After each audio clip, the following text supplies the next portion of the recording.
Hey there, and welcome back to Sprouting Spoon's new season of our online cooking classes. I hope you brought your appetite because today we're making beef stew.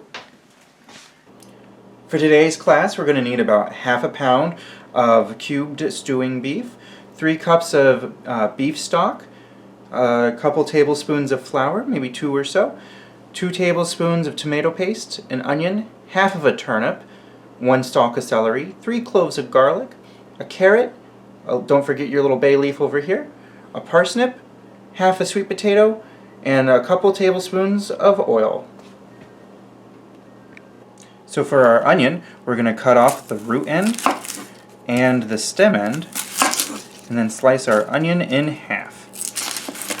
From there we can easily take off the outer skins of the onion and remove all your extra peel.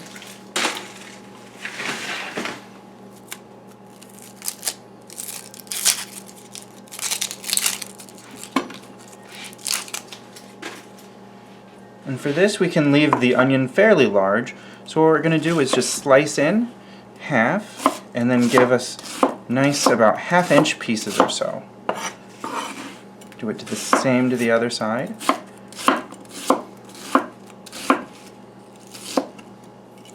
Go ahead and set that in a bowl off to the side.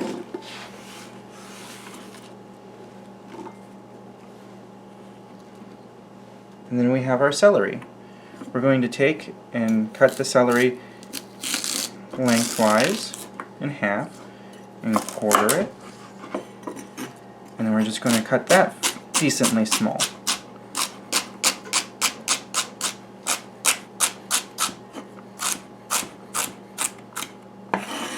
We can add that right on top of our onion.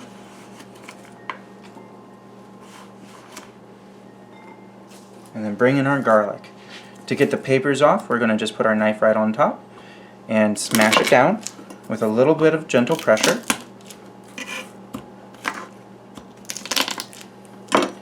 And then that will release the paper. Get them nice and clean.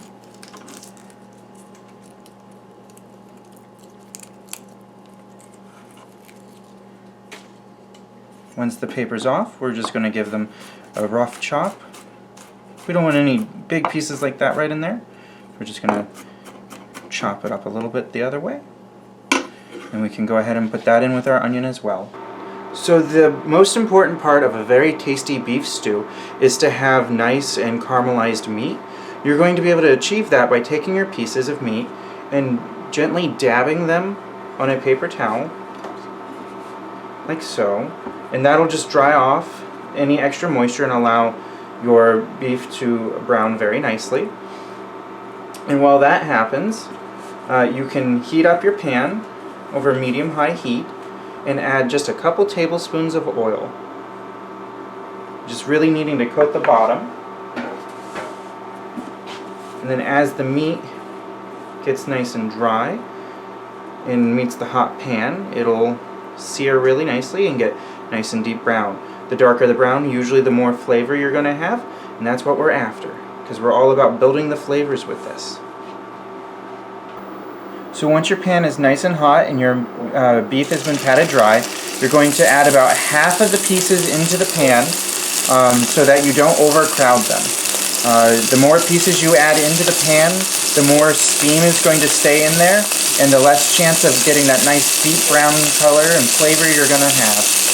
So again, don't crowd it. Only use about half of the meat that you have. You're just going to let it sit there over a medium-high heat and get nice and brown and caramelized. So be patient. So after about a minute or so, to 2, your meat's going to have this nice, lovely little brown crust on the bottom, and you're going to be able to turn the pieces over and do the same to that side. And then once all of these pieces have browned nicely, you're going to remove them from the pan and go ahead and put in the next half of meat and repeat the process again.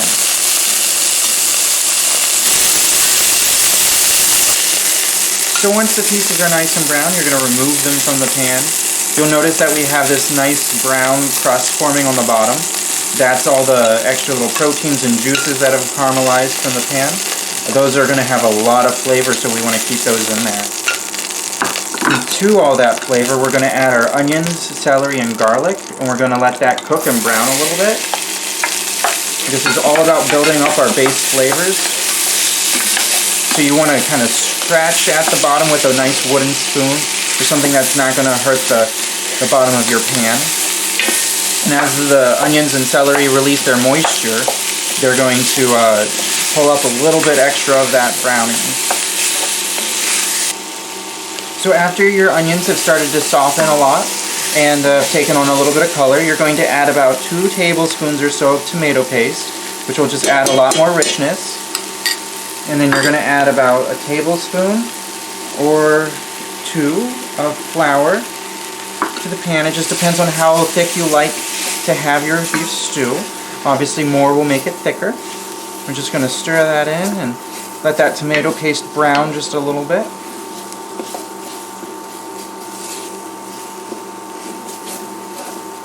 After about a minute or so, we're going to add in our beef and all the juices that might have leached out of it.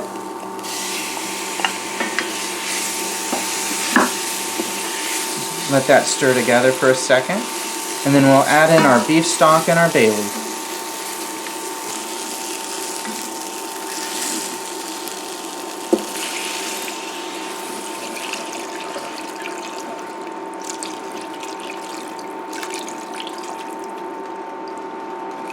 You're going to stir it around just a little bit. Make sure you scrape at the bottom, get some of all that extra flavor back up off of the bottom. Get it all nice and mixed up. And now would be a great time to add a little salt, pepper, a little bit of dried thyme if you like.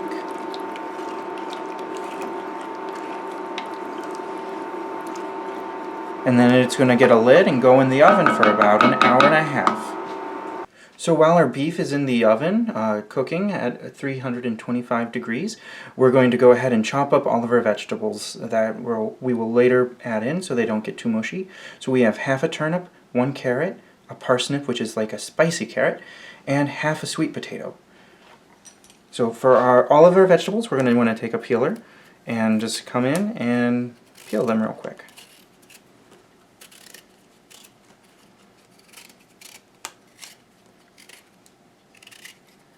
Might be easier for you to peel the whole vegetable before you slice it in half. That was a little oversight on my end.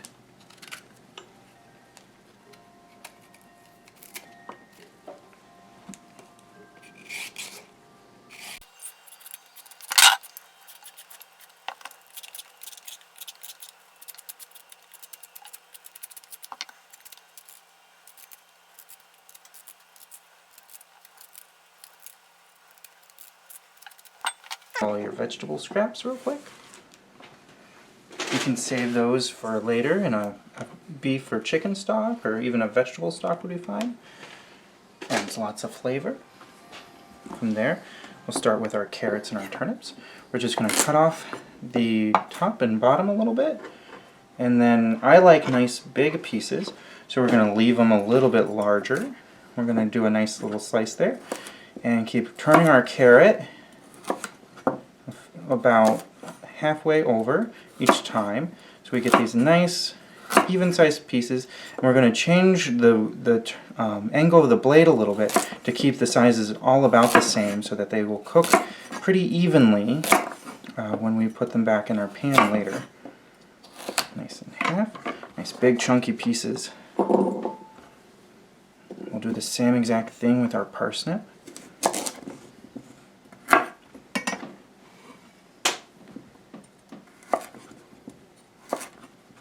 If you don't like the taste of parsnips, or if you can't find them at your store or anything like that, you can of course use just an extra carrot. That's all fine. And all of these vegetables could be changed up to whatever you like or have available. Instead of a sweet potato, you could use a regular potato. You don't have to use any of them. But we just like to add the extra health benefits of having all these in there. Nice big pieces of parsnips as well. And then for our turnip, we're going to go ahead and cut off that root part, or the stem part. And then we're going to go give nice big planks, like so. And we're going to turn these planks on their side so we have a nice flat surface to cut on. Get some nice big chunky dices. I like to leave things a little bit haphazard for this, as long as they're the same. It gives it a nice rustic look.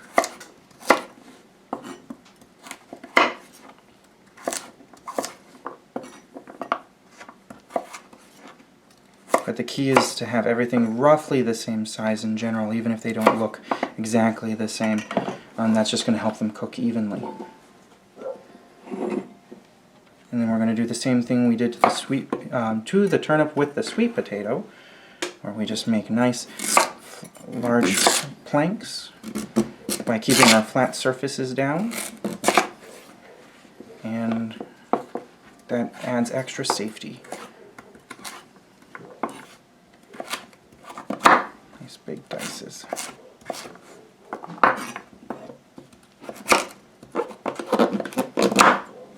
This one's a little stiff.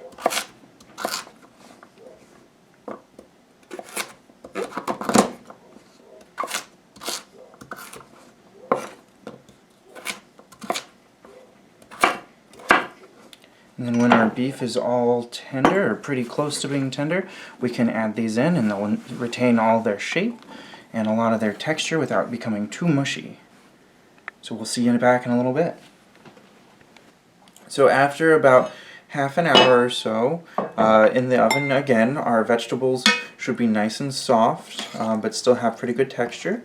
You'll notice that the sauce is thickened just a little bit from all the extra starch in the potatoes and turnips. So we're just going to spoon ourselves a nice little sampling.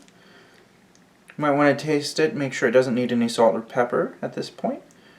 But I think the natural flavors from all those vegetables should be just what it needed. Okay, so we now have some nice tender meat and some soft veggies, and it's a nice, really rich, flavorful broth. And we gotta make sure it's delicious, right? Now that's kick butt. Don't forget to like and subscribe, and we'll catch you next time.